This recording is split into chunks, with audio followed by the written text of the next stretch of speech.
ام لگوندی گر بنابنه بحثا وی کفری کرد براسیجی گل گوند مدینه ده هر گوندی که دا کفر هایه افجی جبو نخاشیه جبره دا ام بیجن زارو که بی گوندی ایک کیجان گوندی بانا نخاش دکتن نخاشیا کوخ کی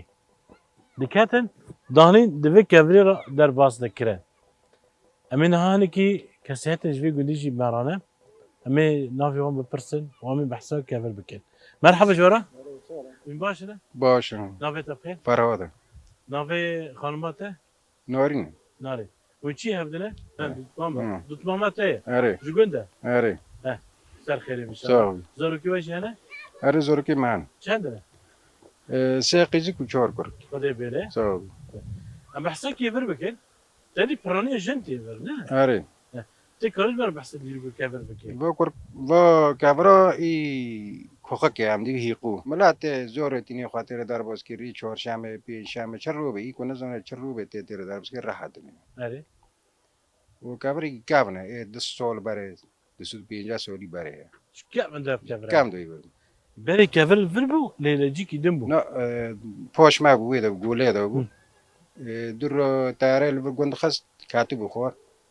در رفع حوالا و تفیدره مراکر بردم ملا دورته بلی شوشت بو نواس ناد کردم بری ملا دور هنو لید بنیشتی بو بری لیلا نه عرضه بو عرضه بو عرضه بو اره ملا دور لید گاریو نادی در البر بو رفع جهات بیداره یعنی چاو تر در باز کن عرضه بو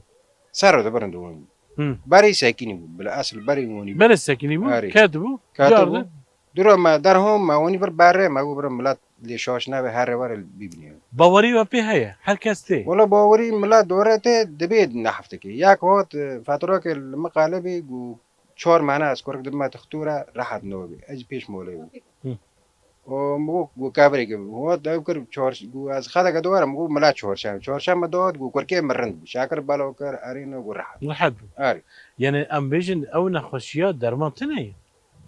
ای والله درمون نزم و نولی آوا که کابه قرک نولی کو که بفاسی همو و کو دین نبر دو راحت بی ما خو او نگری کاز بده خانم خاجی دکیجان ساعته داتینه دک با روحلات رو داره آوا ها تینن یعنی صبح سبه و هیواره ایواره که راحت به جاره که تینن که راحت نبیجی سریون سراب تینن سبه و ایواره روحله و روحت هر آوا چند جاره تر در باز سه دکن؟ خطران سه جاره هر در هر باز سه دکنه جاره هری ها یک داده دست یکی خب مالاوال فرن هم بر کی وره وین من خلقته آره هم دبیر خالته و بس دبی زمانه که یعنی بله گویی مثلا شکر ونی باید دبره شکر شکر ونی پیر راحت چوا شکره نه یعنی شکری زوریون ها ونی بالا کی پیر راحت ها هری